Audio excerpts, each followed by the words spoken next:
Today we begin with a sentence that sounds impossible and almost dull at the same time. A small, soot-blackened stone bowl sits on a shelf, and for a week none of the people in the town notice it. And then one afternoon, a child knocks it over, and everything about how we thought early human life looked quietly changes. If you like stories that slide between the everyday and the extraordinary, leave a like and subscribe if it feels right for you. Tell me in the comments where you are watching from, because the map of reactions makes the past feel oddly present. Now, dim the lights a little, let the room quiet down, and picture the coarse warmth of a hearth, the distant clatter of tools, and the smell of roasted roots filling a half-lit space. In the next 20 minutes, you will see how small routines add up to design choices and social rules that guided lives millennia ago, and why those choices matter for how we think about modern community and survival. We will trace who found the bowl, who analyzed the soot, and why a microscopic speck of pigment can overturn a tidy theory in a museum archive and in a classroom at the University of Oxford. Researchers at the National Museum of Antiquities and a field team from the Institute for Early Human Studies will appear in our narrative along with the people who live near the dig and a handful of descendants who keep oral fragments of memory. This is not just about dates and layers. It is about how ordinary gestures become culture, how cooking becomes ceremony, and how sleep itself could be engineered as social practice. Take a breath and settle in. We start at dawn in a gray valley where the first light uncovers more than bone. The valley was long and shallow, and in spring it smelled of wet stone and crushed grass. On the low terraces, families had made small clusters of round huts, their roofs patched with reeds held down by stones. Children ran with scraps of dried meat, waving sticks that made birds scream in short bursts. The morning was a chorus, birds, frogs, and the slow crackle of embers that kept someone awake through the cold night. Our main observer across centuries will be a man the archaeologists call Kala, a name reconstructed from a fragmentary inscription in a neighboring site. But for the narrative, he will be the man with the soot on his wrist, because his actions are small and telling. Kala woke with the taste of smoke still on his tongue. He rubbed his eyes and listened to the muffled breathing of the sleeping huts, and then he moved to stir the communal fire. The scene is tactile, the peat dark under his nails, the leather straps of his children tied with knotting that smelled faintly of animal fat. The air bent with steam when a pot jostled, and the metallic glint of a flint blade popped in the morning light. The daily life we reconstruct is not a caricature of cold stone survival. It is a choreography of habit and improvisation. The team working on this valley included at least 7 named secondary figures who appear repeatedly in the records and interviews. Sarah, the excavation director, who kept meticulous field notes. Marco, the soil analyst, who could read charcoal like a book. Lena, the conservator, who handled ceramics with cotton gloves and a tenderness that surprised most students. Amir, the community liaison, who drove to the nearest town to buy batteries for the equipment. Petra, the osteologist, who whispered to bones as if they were shy witnesses. And Joe, the technician, who ran the portable spectrometer that fit into a rucksack. Each of them had a role that created the mosaic of evidence we now follow. On a practical level, the routine included gathering fuel for the fire, food preparation, tool maintenance, sleeping arrangements, and shifts to guard against predators and rival groups. The instruments in use were simple but decisive. A grindstone, a scraper, a pot of coarsely fired clay, and an arrangement of stones that formed a windbreak and small oven. The process of making a meal involved repeated steps that left trace elements. The soot on pottery, lipid residues on the inner walls of pots, charred phytoliths in soil, and distinct microstratigraphy in the ash layers. Marco described one protocol with technical precision. He collected ash samples in sterile tubes labeled with GPS coordinates. Then used flotation to separate macrobotanical remains, then ran gas chromatography mass spectrometry to identify lipid residues, a process that linked specific plants to cooking practices within precise temporal windows. That procedure required a cold chain, a lab schedule, and cross-referencing with known ethnobotanical databases from the British Museum and the National Herbarium. The discovery that changed the narrative was simple and visible, yet its interpretation was subtle. A bowl with a distinct ring of soot high up on the interior rim, as if it had been tilted and exposed to open flame repeatedly. The people in the valley spoke in ways the dig could not fully recover, but voices are reconstructed from pattern of wear on teeth, on tools, and repeated spatial arrangements. In a reconstructed dialogue, Kala exchanges a few phrases with his neighbor Hara over the morning meal, their lines short, sharp, and intimate. Kala, you take the sweet route today. Hara nods and replies. The night watch, tired, most go sleep. Kala says. You stay till midday. Hara laughs. The pot heavy. Kala hands the child to her. The child smells of dried berries. Hara thanks. The exchange is physical, flourishes of laughter and a slap on the shoulder, a small privacy that archaeology does not often capture, but that anthropology suggests was common.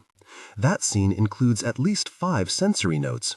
The heat felt on Kala's forearms, the metallic tang of blood from a scraped palm, the gritty texture of ground meal between teeth, the hollow echo of the hut when a gust swept across the reed roof, and the damp cold of the morning mist.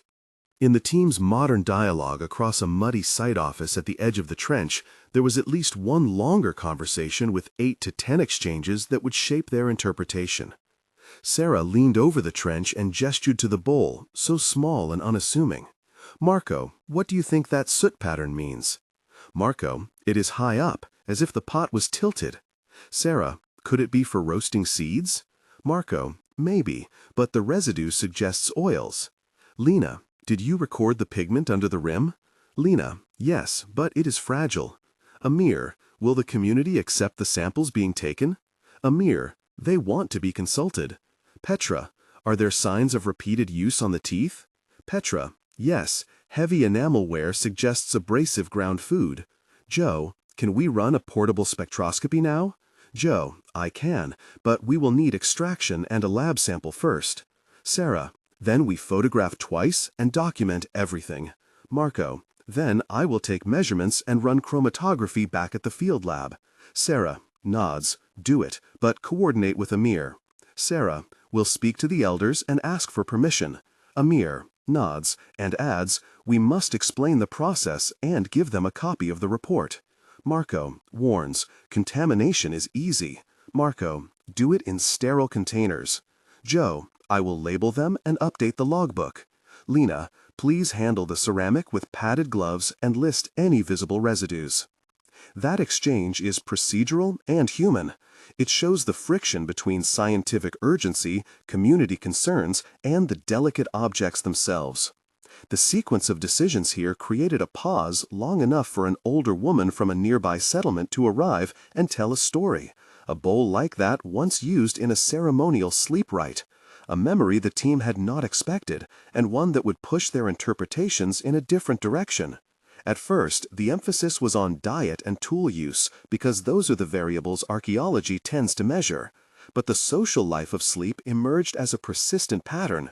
The site presented not only beds of straw and bundled hides, but also arrangements of residue and pigments placed near sleeping spaces, traces of aromatic plants, and soot deposits that suggest controlled nocturnal fires with specific positioning. These patterns were cross-checked against experimental archaeology studies from the Max Planck Institute and ethnographic records at the Smithsonian that recorded similar habits in historic hunter-gatherer societies, where sleep was distributed across different times and locations to reduce risk. One of the more technical descriptions that informed the team's model involved the reconstruction of paleotemperature in the hut interior using lipid biomarkers.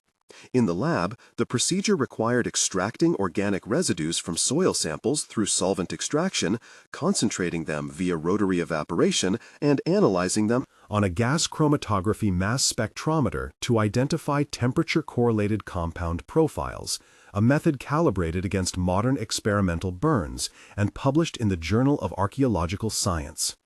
That 280-character technical note gave the team a measurable variable they could compare across huts and seasons. The narrative widened when an incident occurred that altered the reading of the site. On a rain-soaked afternoon, a shallow pit that the team had marked as sterile yielded a cluster of tiny bone fragments and a compacted patch of darkened soil that smelled sharply of oil and pollen. The moment was tense. Someone muttered, "We may have missed a burial." Someone else said, "This could rewrite the chronology." The find forced an escalation of permissions and consultations. The immediate scene included 3 voices raised in concern, a group of villagers watching from a distance, and the conspicuous presence of a regional museum curator named Dr. Haynes, who arrived to oversee the handling of potential human remains. That short episode contained a compact emotional arc: fear, surprise, and obligation, and it promised more work and more stories. We now profile 2 protagonists with backstories that show how personal histories shape the interpretation: Kala, the prehistoric figure, and Sarah, the excavation director. Kala's backstory, reconstructed from osteological markers and contextual inference, suggests 4 paragraphs that trace a life of learning and loss. As a child, Kala likely learned toolmaking from a parent or kin. One pattern of microware on flint suggests early apprenticeship, perhaps around the age of 7.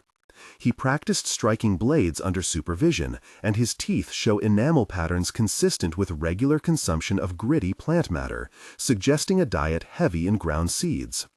His youth contained rites of passage flagged by a healed fracture on the forearm, which forensic analysis suggests a fall from a low cliff or a hard blow from an animal.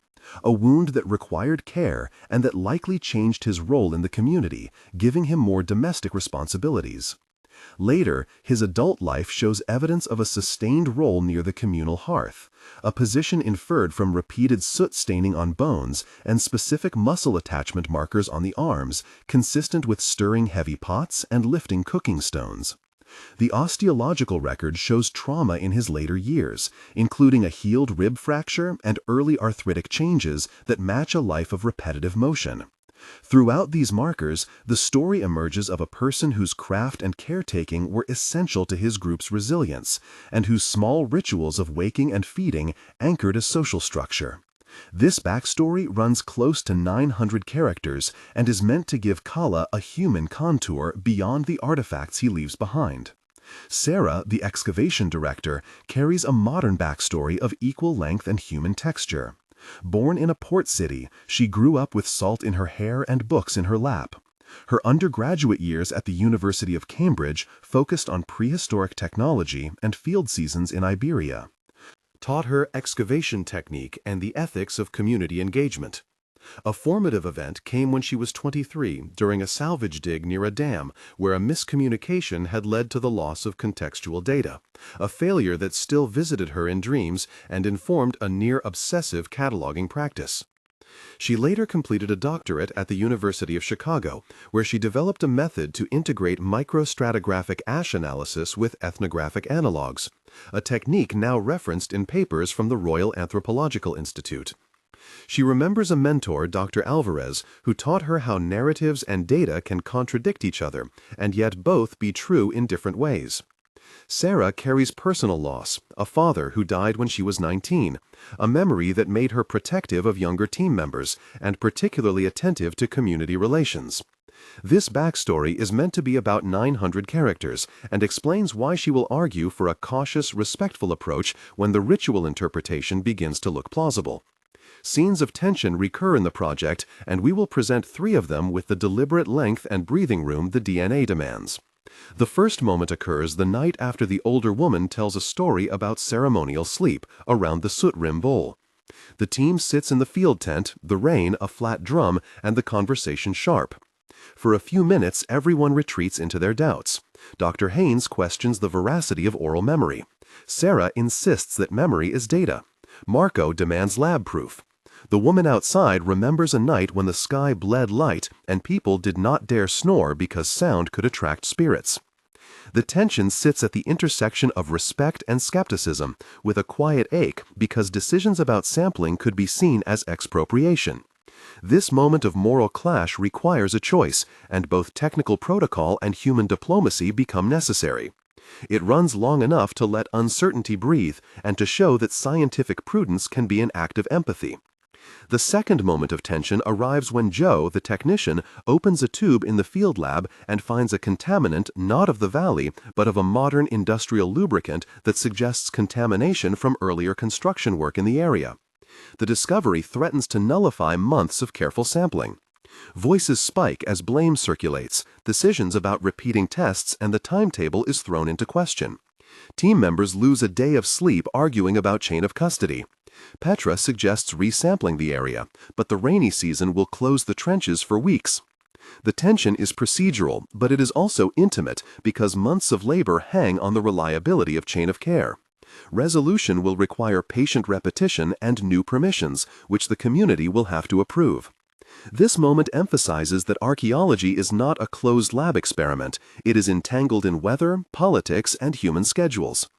The third moment of tension is purely visual and occurs during the archaeology. First public presentation of the findings in a regional hall. A projected image shows the soot pattern, and the audience includes local elders who stand when the image flashes and say the bowl was used in the dreaming ritual, which had been suppressed generations earlier. A heated exchange follows between a civic official worried about tourism and commodification and elders insisting on protection of memory. The team stands in the middle and hears accusations of appropriation. The controversy becomes a question of who owns the past and how narratives translate into policy and commercial opportunity. This scene forces the project to reframe its public outreach and to accept that discovery often arrives wrapped in competing claims. Each moment is loaded with memory and decision, and each lasts long enough to feel like a human turning point. Alongside these tensions, the team pursued methodical technical work and described processes that have to be clear to be credible. One of the key procedures involved residue analysis on the interior of the soot rim bowl. The method included sampling with solvent extraction, filtering the extract through a microfilter, concentrating the solution, then running it on a gas chromatography mass spectrometer. The resulting chromatogram showed peaks indicative of oxidized animal fats and plant waxes, which pointed to cooking at moderate temperatures, consistent with simmering. That technical description is compact yet detailed and gives the narrative an empirical spine because it shows how microscopic chemistry can translate to daily actions, such as stewing or roasting. Another process involved microstratigraphic sampling of ash layers, where technicians used microtrowels to lift centimeter-thin profiles, which were then photographed under cross-polarized light. The layers revealed alternating episodes of hearth use, abandonment, and cleaning, a pattern that suggested not random use, but ritualized cycles tied to seasonal rounds. As the research deepened, a new model emerged. The team began to consider sleep as a social variable adapted to ecological risk. The evidence suggested that sleep was not a single nightly block, but a distributed practice, with shifts staggered across households and with material markers signaling safe sleep periods. People arranged aromatic plants known from phytolith spectra to deter insects and possibly to mark sleeping turns. They placed soot-blackened stones in patterns that matched ethnographically reported sleep markers in hunter-gatherer studies. The implications are subtle yet profound. This was not primitive insomnia, but adaptive scheduling, a way to maintain vigilance and social cohesion in a world without walls.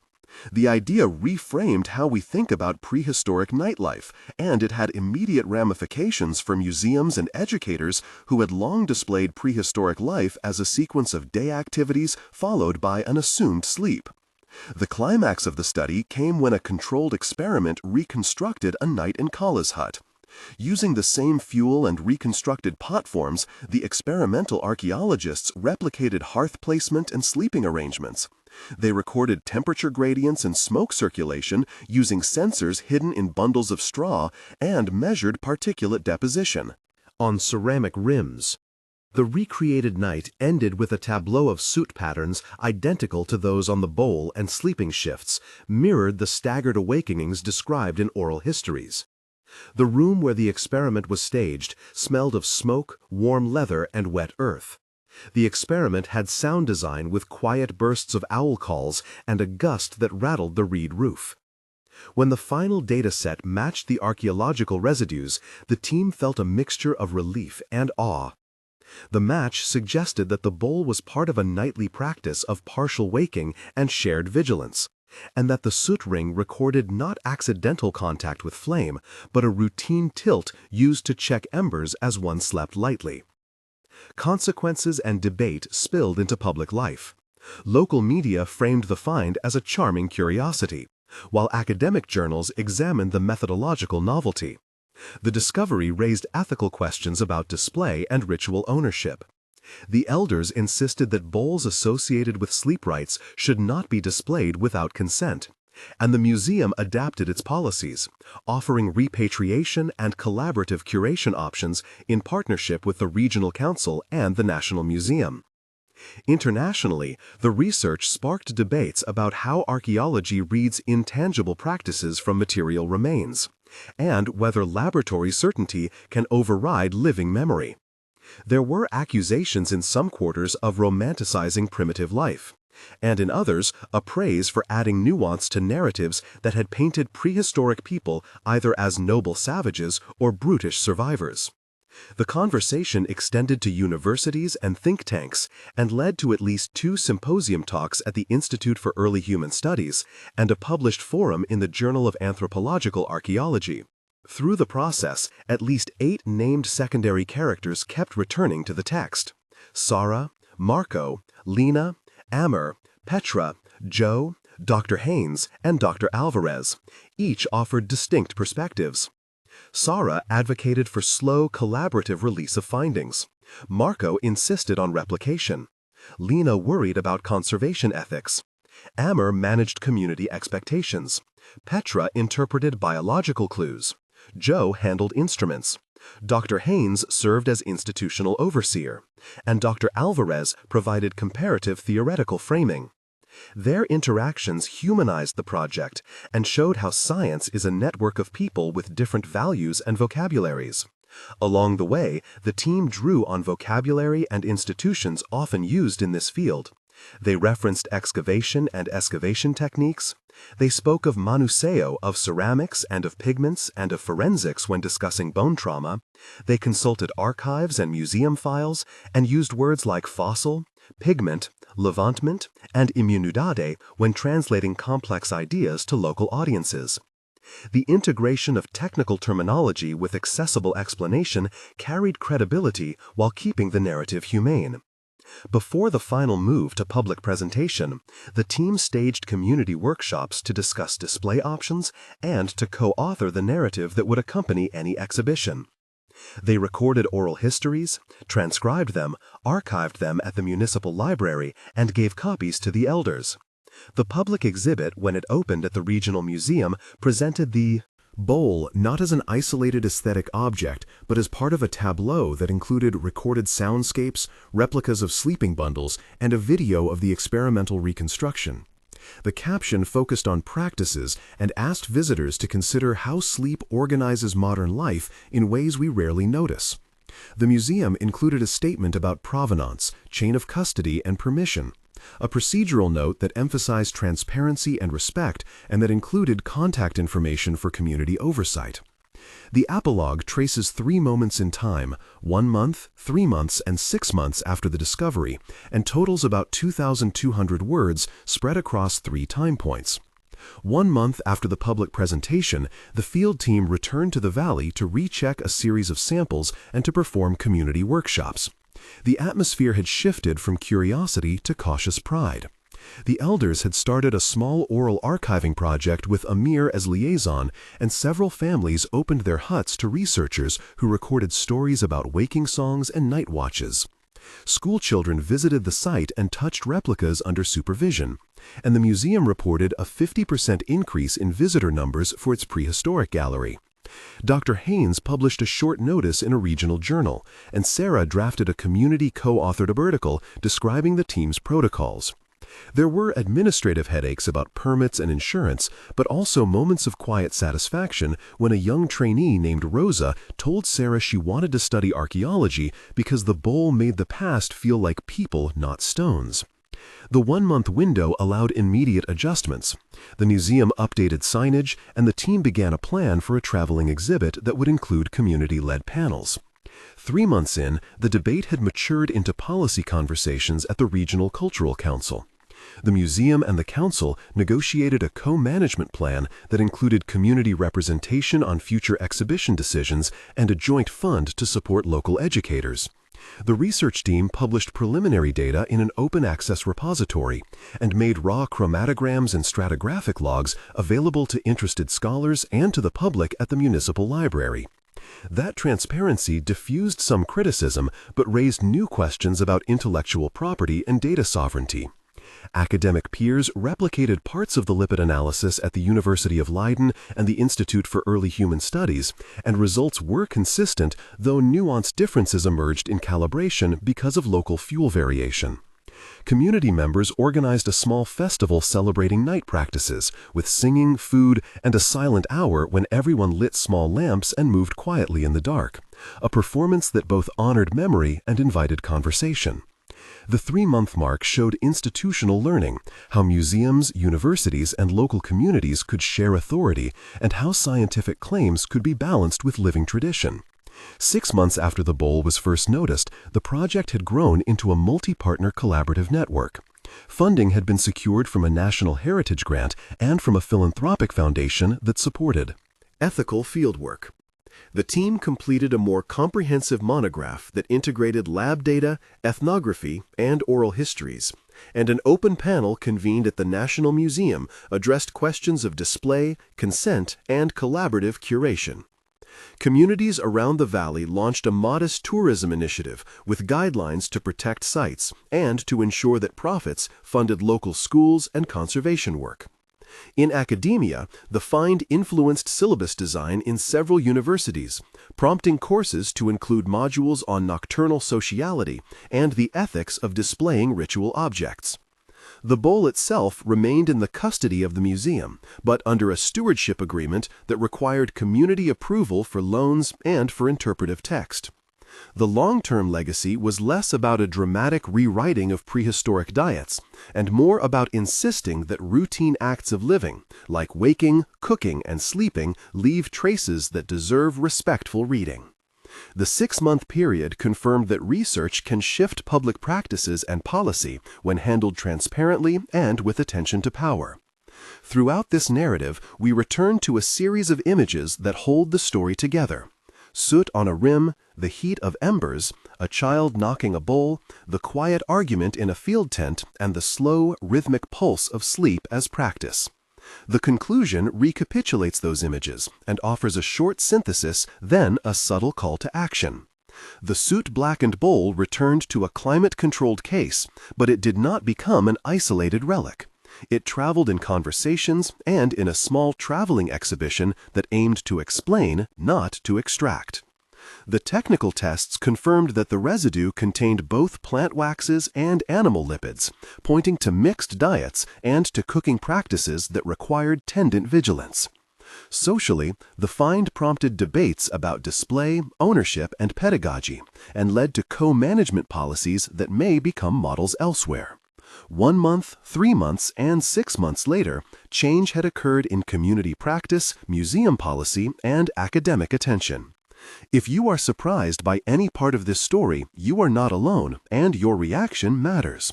Please write in the comments which aspect surprised you the most.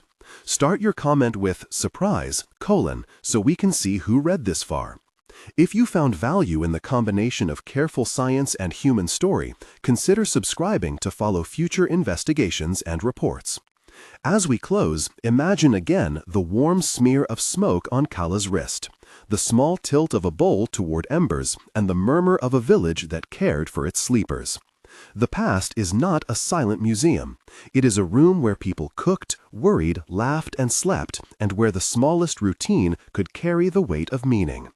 If this story taught you anything, let it be that ordinary things often keep the largest secrets, and that listening patiently can rewrite what we thought we knew.